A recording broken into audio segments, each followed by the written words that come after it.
18,000 remaja di Malaysia hamil setiap tahun dan mendapatkan rawatan di klinik kesihatan kerajaan. Kes kehamilan luar nikah membabikan kanak-kanak dan remaja bawah 18 tahun direkodkan di Kelantan sehingga Mei tahun ini.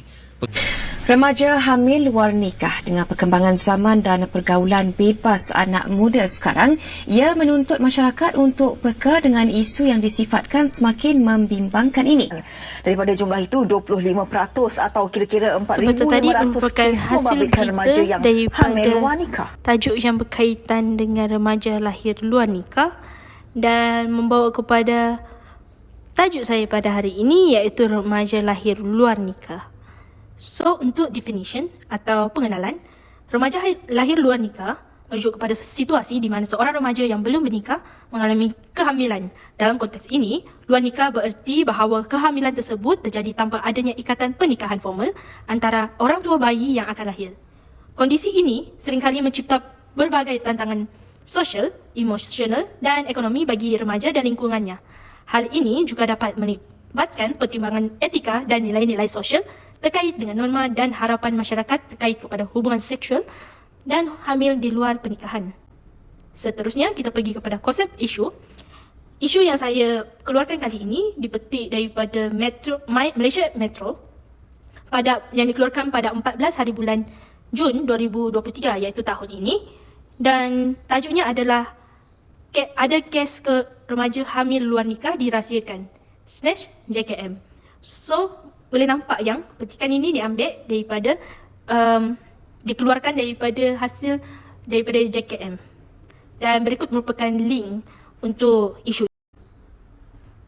Seterusnya, kita beralih kepada isu, latar belakang isu.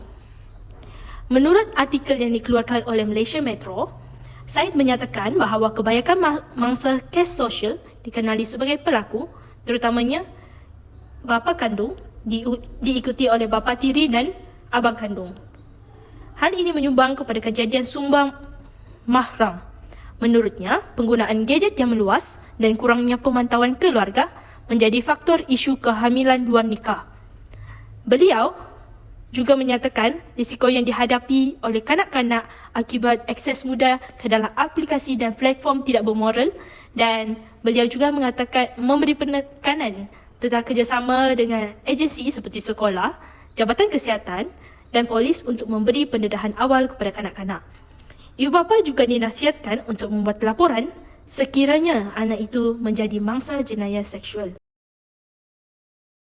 So, seterusnya kita beralih kepada nilai kerja sosial oleh NASW.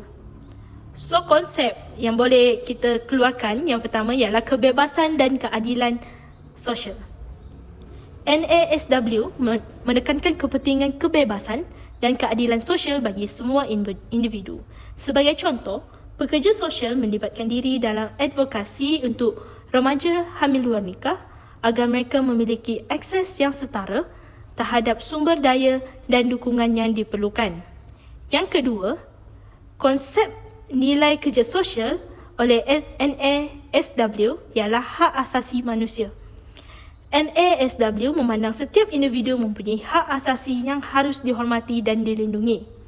Sebagai contoh, pekerja sosial harus memastikan bahawa remaja hamil luar nikah mendapatkan perlakuan yang adil tanpa diskriminasi dan dengan menjaga hak-hak mereka. Konsep ketiga yang boleh dikeluarkan ialah martabat dan kehormatan manusia. NASW menekankan kepentingan menjaga martabat dan kehormatan bagi setiap individu. Misalnya, pekerja sosial harus berusaha untuk mengurangi perspektif yang mungkin dihadapi remaja hamil luar nikah dan memberi dukungan yang menghormati keunikan mereka. Seterusnya, kita beralih kepada peranan nilai kerja sosial oleh NASW terhadap remaja hamil luar nikah. So, peranan pertama yang boleh dilakukan ialah penyediaan dukungan emosi. Seperti yang kita sedia maklum, mereka yang terlibat dengan hamil luar nikah ini sudah tentu mempunyai emosi yang tidak terkawal pada ketika itu. Oleh demikian, pekerja sosial berperanan memberi dukungan emosi kepada remaja dengan membantu mereka mengatasi stres dan tekanan yang mungkin berkaitan dengan kehamilan tersebut. Peranan kedua kerja sosial ialah pendidikan dan pencegahan. Pekerja sosial berperanan memberikan pendidikan seksual dan pencegahan agar remaja memiliki pengetahuan yang mencukupi untuk membuat keputusan yang baik terkait dengan hubungan dan hubungan seksual. So, hal ini bermaksud kita memberi pendedahan kepada remaja itu. Yang ketiga ialah pembinaan diri dan berdikari. Pekerja sosial seharusnya membantu remaja untuk berdikari, memberi keterampilan dan sumber daya agar mereka dapat mengatasi rintangan kehidupan mereka. Hal ini agar mereka dapat meneruskan kehidupan mereka. Dan seterusnya kita beralih kepada konsep etika profesion kerja sosial terhadap remaja hamil luar nikah. Yang pertama ialah keadilan sosial. Etika profesion kerja sosial memberi penekanan kepada prinsip keadilan sosial. Dalam konteks remaja hamil luar nikah, kerja sosial seharusnya berupaya untuk memastikan bahawa remaja tersebut tidak mengalami perlakuan tidak adil atau diskriminasi daripada masyarakat. Seterusnya adalah autonomi dan harga diri. Etika kerja sosial menekankan kepentingan dan hak autonomi individu sebagai fokus utama. Dalam membantu remaja hamil luar nikah, pekerja sosial seharusnya menghormati autonomi dan harga diri remaja dengan memberikan mereka ruang untuk membuat keputusan yang terbaik untuk diri mereka dan anak yang bakal lahir itu. Seterusnya adalah kerahsiaan. Prinsip kerahsiaan merupakan konsep yang paling penting dalam etika kerja sosial.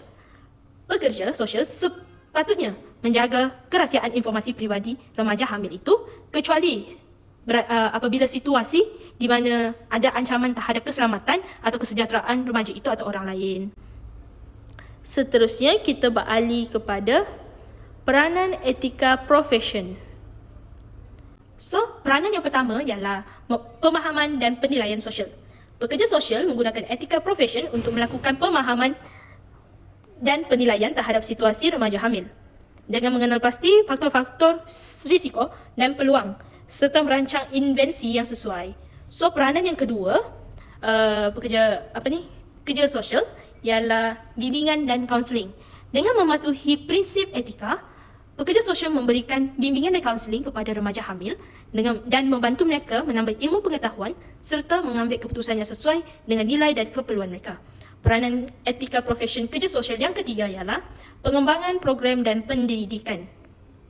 Berdasarkan etika profesion, pekerja sosial dapat terlibat dalam pengembangan program pendidikan dan kesedaran bagi mencegah kehamilan luar nikah dan meningkatkan pemahaman masyarakat tentang isu-isu ini. Seterusnya kita beralih kepada kesimpulan ataupun justifikasi. Yang pertama, kehormatan dan kemartaban individu. So, nilai etika menekankan keperluan menghormati martabat setiap individu termasuk remaja hamil luar nikah. Kerja sosial yang didasarkan pada nilai-nilai ini membantu mereka agar remaja tersebut diperlaku dengan penuh kehormatan dan tidak mengalami diskriminasi. Yang kedua ialah kesejahteraan remaja. Etika dalam kerja sosial menuntut perhatian terhadap kesejahteraan remaja. Pekerja sosial harus berkomitmen untuk menyediakan dukungan yang diperlukan agar remaja dapat mengatasi tantangan kehamilan mereka dan dengan cara yang lebih positif. Yang ketiga ialah pendekatan holistik. Nilai etika mendorong pendekatan holistik terhadap permasalahan. Pekerja sosial harus memahami konteks sosial, ekonomi dan budaya remaja hamil luar nikah ini untuk memberi bantuan yang efektif serta berterusan. Itu sahaja daripada saya. Sekian, terima kasih.